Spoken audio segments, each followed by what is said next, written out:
This is the Conway and Carolla Show. I'll be high as a kite. We'll see how it goes. With special babbling sidekick, Danny Bonaducci. Really? And an occasional appearance by Tom Likas. Yes. And also Frosty, Howdy, or Frank. Really? Maybe even John and Jeff, if they're here early. Finland? All right, welcome everybody. It is the Tim Conway Jr. Show live at 97.1 Free FM, and we are on the air on 97.1, and we're on video tonight. Look at that. At 971freefm.com. You can actually see us live here. Well, sort of live. I guess it's like a 20-second, 30-second delay or something. But go to 971freefm.com. That's 971freefm.com. And, excuse me. You can see us, you can see Jerry Wachowski in there. Jerry Gomez, I'm sorry, doing the board. Dude, it's Wachowski, man. Up! You'll see what Gina Grad looks like a little later on when she does the news. And Randy will be buzzing around. And then we also have Frank Kramer coming in. Yeah, look at that. And Frank Kramer will be coming in. And we're also going to be talking to Adam Carolla as well. So jump online and check this out. Thanks to stickcam.com. STICKAM. Stickcam.com. We're on line. Look at that. You can actually check us out and see what all of us look like. And with the exception of Gina, understand why we're all on radio. Look at that. All right. Adam Carolla is going to be on with us momentarily here. And also Frank Kramer's coming in. So it should be a great evening. All right, ladies and gentlemen, the man who starts us off every single morning here on this great station, Adam Carolla, sir. How are you, dude? Jimmy, talk about a programming coup. You have one guy from the morning show and then the other guy from the show that's after it. I mean, who's your booker? Wow. Oh, what a Rolodex. I know. I'm on fire, you know what I mean? John and Jeff coming up to talk to the third shifters in just a few minutes. And we'll have the janitor and the guy in charge of, get this, folks, elevator maintenance in the building. All coming up on the Tim Conway Show. Hey, by the way, do you sit here in the same seat that I do every morning? I sit here in the evening. But you notice that the arm that holds the microphone, it used to be quiet, and it used to work. And now when you move it around, everybody can now hear what you're doing. Yeah. It's a lot of fun. We're going backwards. And I got to tell you something, too. The engineer, Lynn Duke, I believe, came in during a podcast like 2 weeks ago and did that. So the reason it started doing that is because a man got involved with the process and screwed it up. I know it's the thing that's weird about radio stations. The worst thing you can have is a bunch of sounds coming off. I mean, the whole reason you do the show in a studio is so you don't hear a bunch of guys typing in the next room and you don't hear trucks going by blowing their horns. But everything they put in the studio squeaks. Every chair they have squeaks when you move. So use so much you shift your weight to the right and it sounds like your chair's haunted. So they do a $5 million studio where sound can't penetrate the inner sanctum of the studio, but everything in the studio squeaks. Right, and unless somebody's in the kitchen moving a chair, and then you can hear it as if they're moving it right on your head. Right, but God forbid someone break down and buy a can of WD-40. And speaking of WD-40, I've never gone through an entire bottle or an entire can of that crap. You can't. I have a theory about this, and look, and let me just say something for everyone who's listening. First off, I don't have anything to plug. No, I'm doing this show because I enjoy the sound of my own voice, and I enjoy you, Timmy. Thank you, sir. Thank number you. one, because, you get on the message board, and it's like, what the hell's he plugging? I don't understand why. I'm doing the show because I like doing radio, and I like you. Well, thank you, sir. So that's number one. And number two, for those who think Tim is, lobbing softball setups for my rants on God knows what, we did not have a pre-meeting about WD-40 or things you don't get to the bottom of. Now, that being said, the other thing I've never gotten to the bottom of is a pack of rolling papers because they always get lost. You get stoned and they get lost before you get to the last one. And black electrician's tape. Right. Never actually had the satisfaction. Can you imagine this day, by the way, Tim? Right. In the morning, you use the last drop of WD-40. You realize the can is spent. You even do that move where you shake it while you spray it and turn it upside down, and there's nothing in it. Right. Later on that afternoon, you pull out some black electrical tape, and you actually feel the part of the tape that peels the cardboard off the lining tube. And that night, you settle back to blow a doobie as you pull your last zigzag paper out of the cardboard container. Could you imagine that feeling? It just doesn't happen. You could just go, take me now, guys. My work is through. All right, Adam Carolla is with us, and joining us now is Frank Kramer. Nice to see you, man. How you doing? Look, hey, is this thing on? There, hey, there you we go. Nice to see you, dude. How you doing, Tim? Hey, Adam Carolla, Frank Kramer. Look at that. I don't think we've met, Adam. What's happening, Frank? How you doing, brother? Frank, Adam was just saying what a booker we have on the show. Oh, thanks. Did you know I was coming on? I was talking about me. Oh, man. All right. I've got to play this for you. I don't know if Frank has heard this before, but this is something that's irritated me for quite some time, and I'm glad that other people are now jumping on board, and it's not just me. But listen to this PSA that they run on the station. You may think seatbelt laws are no big deal. Well, you couldn't be more wrong. Cops are cracking down day and night in the city, in the country, and all points in between. Make no mistake, if you don't buckle up, you will get caught and you will get a ticket. Even if you've gotten away with not buckling in the past, things are about to change. Cops are serious about seatbelt safety, so don't kid yourself. Buckle up every time or get a ticket. Click it or ticket. Paid for by the U.S. Department of Transportation. Now, who in the hell... First of all, is so threatened by that sounds like a guy's going to come in and rape your daughter. That voice. This is just talking about putting a seatbelt on. Yeah, it has a sort of 80s pro wrestling vibe, as well as a sort of generic Def Leppard kind of guitar. Very timely, by the way. The generic guitar lick in the background. Yeah, and you know what? All that spot needs is the guy who used to do the motocross commercial. That's Sunday. Yeah, that was the monster truck guy. Yeah, because these guys are so dumb that are going to these events. You have to tell them 3 times in a row what day it is. Sunday. I always like when they would do this on those spots too, where they go the 210, and they'd go Orange County International Raceway, where the 5, the 205, and the 410 explode. And it's like, wow, I'm not sure if I want to be near that area. They can't just cross there. They have to explode with all the reverberation. Those commercials were the greatest because the English leather girls would be there. Papa Do Run Run would be playing in the infield. Every once in a while, that guy would do he'd do the grudge match thing. Like he'd go, Shirley Cha-Cha Muldowney's shooting for that record, but Big Daddy Don Garlett's got other ideas. Billy McEwen, the Texas. Like he'd just he'd go over TV Tommy Ivo. He'd go over every drag racer that ever lived in a 30-second spot. Right. And then they get very, I used to, before I was doing this on the station, I was a cameraman for a while at a college station in the Midwest. And one of the things I had to cover was a tractor pull. Have you ever been to a tractor pull? Yes, I've been to many. And I have marveled at them on television because these guys have 5 big block blown Hemis. They have $500,000 worth of engine and $1,500 worth of tractor. And 3 teeth. And they blow 3 engines that night. How does this economically, well, you tell your story, but how does it work? How does it really work on paper?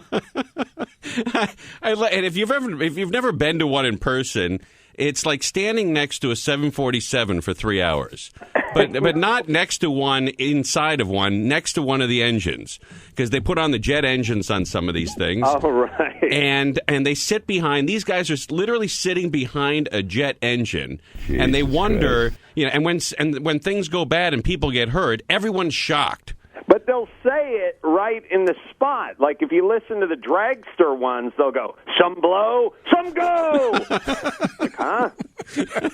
And they all get very technical with you when they try to explain what went wrong. Well, it was the the Hemi blew the glass pack on that one. It blew out the Forbes, and all of a sudden they had to shut it down. There used to be a great spot for, and again, if you're out here, Frank, you weren't born and raised out here, were you? No, I was born and raised in Indiana. They probably still had the same crap, right? Oh, well, hell yeah. We had tractor demolition derbies. This guy for the Orange County International Raceway. Remember that place, Tim? Right, yeah, absolutely, yeah. This guy would once in a while get technical too. He had one spot that went nitromethane, drop it on the ground, throw a match on it, virtually nothing, but put it inside a 500 cubic inch Hemi engine, and then he'd go liquid dynamite. Huh? Is this a shop class? What's going on? It's because there was really nothing to see. He had to talk it up because the guy is pulling in the tractor pull. He's just pulling a weight for so far in the dirt. Then he gets stuck, and everyone's yeah. I mean, it's really nothing to see. There always have to be one nut job at this event. They'd always have Bobby the Madman Baker and his wheeling school bus. Right. Like there's always one nut job at the thing that would blow himself up. The human stick of dynamite. Right. And if the human stick of dynamite didn't do it for you, or listening to a jet engine all night, that didn't rattle your body to its core. The sausage, peppers, and onion sandwiches that they sold could wipe you out. It was the best. You guys, you know what we're forgetting? Fox Night. Fox is free. That would be Orange County International Raceway. They used to play that song by Sweet. Fox on the Run in the background. So that would just be cranking while the guy was yelling, Fox is free. It's Fox Night. And I thought, even when I was 10, I used to think, who's in charge of deciphering foxes? You know what I mean? Some heavy-set chick comes in there, looks like she's crapped out a few kids. Sorry, sweetie, you're paying full price. Yeah. Here it is. It's Fox Night. Fox is free. Fox is free. English Leather Girls, Papa Do Run Run, TV Tommy Ivo, the Texan Billy McEwen, the Chi-Town Hustler. That is so great. I have never been to a drag race in believe it. in my life, and I swear to God, because first off, do you know how far Orange County is from North Hollywood when you're at Carolla? No, you never went. I might as well have been in France. There's no way. We didn't have cars that were freeway worthy, and there was no side streets that made it to Orange County from North Hollywood. But I was still intimately aware of TV Tommy Ivo and Billy McEwen and the Texan and the Chi-Town Hustler and Big Daddy Don Garland and Shirley Cha-Cha Muldowney. Yeah, it sounds like you've never been. I swear to you. How many black T-shirts do you have with dragsters on the front? The tractor pull. Frank, you're from that part of the country. Yeah. Those engines are $50 to $100,000 a piece. The tires are that. The back tires, they're enormous. I mean, they're taller than you. I mean, that is a professionally built big block dragster engine, and there's 5 of them. And there's 5 of them on one cart. On one tractor. Right. How much money can those guys be getting paid just to maintain those engines, which are only good for a couple of pulls, and then they got to break them down or they blow a head gasket or something? How does that work? Well, are they subsidized like other farmers? You know what I think it is they don't have any other habits. They don't gamble. They don't, there's nothing else to do there except build these friggin' tractors. I would argue that every time they fire that tractor up, they're taking a gamble. Because there is no scatter shield between them and the 5 blown big block Hemis that are running on nitromethane. Yeah. How many horsepower, by the way, is 5 big block Hemis? Those things are putting out like 2,000 horsepower per block. So, I mean, you're like 10,000 horsepower, and something's got to give. How much are those guys getting paid? Like, the winner takes home $4,500? I think it's less than that. I think it's like $700 if you win. Because tickets can't be that expensive. Yeah, it was free, I think. It was free? Yeah, how do they make money? I think when you went into the fair, that it was all included into the fair. So if you paid to get into the fair, you got into the tractor pull for free. Okay. And the fair was what, $5? Yeah, it was like $5 to get in. And everybody was jumping over the fence to get in. Look, the next time the old lady's giving you crap for watching too much TiVo, we should really describe this hobby known as tractor pulling and how we could easily get into this. Well, and then we're taking every single penny we have and dumping it into a tractor, and every single weekend and dragging it to some dirt alley and dragging a sled 80 feet. Yeah, there is a deep communication gap between the husband and wife here. There's a lot of hatred between those two. There's no way they can approve of this, right? Right. Well, actually, in Indiana, at the Vigo County Fair, they had a combine. You know, the combine that harvests the corn and wheat. They had combine demolition derbies, and those are $250,000 vehicles. I mean, they're enormous. But they had combine demolition derbies. Just go out there and trash it. This is why the terrorists hate us. They're staring at just barren soil, scorched by the desert sun, where the seed can find no purchase. And we're like, we have too much farm equipment. We need a hobby for our farm equipment. How about we run it into each other? Or better yet, put a big blow. How about we put a blown Hemi on top of it? Like, we have so much time on our hands, so much money, and so much extra farm equipment. We decided it'd be a good idea to mash it into each other. Oh yeah, and occasionally you see, guys that will take their kids to this thing. And again, those tractors, they have jet engines on them, on some of them, and those jet engines are secured to the sled by just common bolts that you buy at a hardware store. They're not the bolts that hold them on to a 747. And it's nice too when something blows up and you got the kid up on the shoulders and the manifold blows up and a piece of shrapnel goes whizzing by his head at 400 miles an hour. That's awesome. And his eardrums are already blown from the first 30 minutes of the event. Yeah. He's already going to be hearing impaired from not just the announcers enough. But at some point, I mean, that's the only way to get your friends to your kid's party. Because my daughter's turning 3 in October, and my wife said, "Hey, should we have a big party for her in October?" And I said, "Nobody, including me, wants to go to a 3-year-old's party." I'm sorry, baby, but that's just the way it is. The first one's the big one, and then after that, nobody wants to go.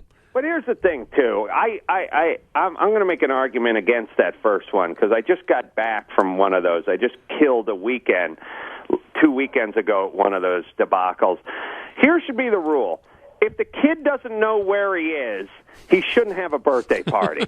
You know what I mean? Unless there's beer. You're right. If the kid, look, if he doesn't know he's in a strip club, then that's fine. That's but cool. I'm just saying, I'm in a giant tree house eating a sandwich that's in the shape of a butterfly. You know what I mean? And meanwhile, the kid has no idea where he is because he's only been on the planet for 12 months. Oh yeah, he's a little fresh. Then they shut down the party so we can all watch this kid who can't open a gift open his gifts. Right. I went to Malibu Dan's party for his 1-year-old. And we were on the way to the party, and I was married at the time, but we didn't have a kid. And I stopped at a liquor store, and my wife said, "What are you doing?" I said, "I'm getting a 12-pack for the party." And she goes, "Tim, I'm not walking into the party with you with a 12-pack. The kid's turning a year old." And I said, "I'll F it." So, it was a silent ride there, and I was pissed off, and she was pissed off. We get to Malibu Dan's party for his 1-year-old. It's a kegger. Oh, really? He has 3 kegs, an open bar, and everybody's smoking weed. He's rotisseing a bale of marijuana. That's called Thursday at Malibu Dan's house. Morning. Yeah, look, if you don't know you're at your own party, you're either too young or too old to have a party, thus you get no party. Right. That's exactly. my take. Like, people were arguing with me when I was making this point, and I said, all right, please, everyone stop and think back to their first birthday party. And everyone paused, and I said, anyone remember theirs? And they said, no. And I said, fine. There's my point. Yeah, we're going. And everybody, at 12 months old, your immune system sucks. You're just developing it. And, everything that walks by, every time somebody sneezes on a TV show, you catch a cold when you're one. I was going off on this on Leno last night, but I'll repeat myself for those who missed it. I came up with, well, first off, the guy who invented the novelty candle, the candle that goes out and then comes back to life? Right, exactly. There should be a class action lawsuit against the manufacturer of that candle, because about the fifth time it comes back on and the kids hawk the lung up onto the cake, onto the sheet cake, who is the joke on? That's number one. Who really is the joke on? The kid that's blowing, or all of us who are now going to get Hep C? Right. Who is the joke on? It's not on the guy who's blowing snot all over it. That's number one. Number two, if it was anything else other than cake, would you eat it? If that was lasagna, and a 3-year-old just blew a snot rocket on it, wouldn't you be over at the Olive Garden? I mean, what is it about cake where you're like, well, this kid just shot sputum all over the side of the thing. I don't know. Give me a slice. I came up with an invention that I think is great, which is an antibacterial frosting. That's a great idea. I think the frosting is that's the patient zero. That's what spreads the disease back and forth. The cupcakes. Kids eat with their hands. The frosting gets on their hands. Then the frosting gets on the other kid. If you take Purell and you mixed it in with cake frosting, I feel like this would be the greatest invention. I mean, how many white people from Orange County would buy this crap? Well, you know what they should do is you should have a Petri dish the size of a cake and have one of these kids try to blow out one of these candles, and then look at the Petri dish 24 hours later, and it's going to be like, the rainforest. The bottom line is lighting a fire on top of the dessert and having a 3-year-old stick his head in it. It's not it's archaic. I say, call me newfangled or a Grinch, but my feeling is I've done away with the candles. And by the way, I don't know what I was wishing for when I was 3. I know what I'm wishing for when I'm standing around a cake, which is to get some of it without mucus on it. But did you ever get what you were wishing for?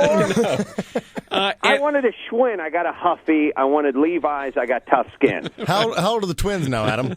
They're 2, and they got a party coming up, but it's just an excuse. When's their birthday? For me to get drunk. That is they're on the 7th. They're June 7th. Well, be sure and save me a piece of cake. Now they're going to. No, listen. Here's my plan. Seriously, go with pie. Pie doesn't hold candles, and people enjoy it more. Right? Are they going to be 2 or 3?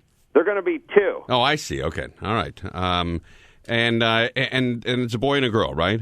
Yes, it is. Oh, you want to hear them? They'll probably yell into the phone. Pinch one. Kick one for us. Walking in there. Have you hit them yet? Not sober, no. See if they want to do a little bit of talking. Right. Natalia, you want to say anything? They're not talking. Come here, Sonny. Let's not be up. Let's not be uptight. Yeah, mommy. Let's not be uptight. Is she looking at the Mexican lady in the corner and saying, "Mommy"? Does she recognize? Do they recognize you when you come home? Yeah. Well, no. They run though. Yes. So there you go. There's a pecking order in the house, which is it's Olga, who's their nanny, and then there's Lynette, that's my wife, right. And then there's Molly, the dog, and then there's Oswaldo, and then there's me. That's pretty much the food chain. Frankie Renzulli told me this. He said that before I got married, he said, when you're married and you don't have kids, the front door is as big as an airport hangar's door. It's right. just as wide as can be. Once you're married and kids, it's like a mouse hole. You can never get out of there. Right. All right, buddy, we got to take off here and sell some spots, man. I hate using that term. But hey, thanks for coming on every Friday, man. Always a pleasure. You have to come on our show sometime, Adam. Frank, I would do your show right out of my show and right into your show anytime you want. Look at you. man. All right, thehammermovie.com. Check it out. Thanks, Take Adam. care, guys. All right, take care of yourself. There he goes, everybody. Adam Carolla.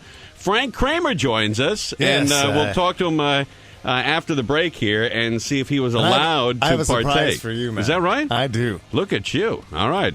Frank Kramer's with us, and we're also on the Internet right now. Check us out. You can actually see us live. And during the commercial break, you can continue to see us live at 971freefm.com. 971freefm.com. Scroll down, you'll see a picture of myself, Tim Conway Jr., and Frank Kramer. And then click on that, and you'll be able to see us live on the Internet. Look at them. All right, this is Tim Conway Jr. Frank Kramer joins us from Frosty, Heidi, and Frank. And we're live on 97.1 Free FM.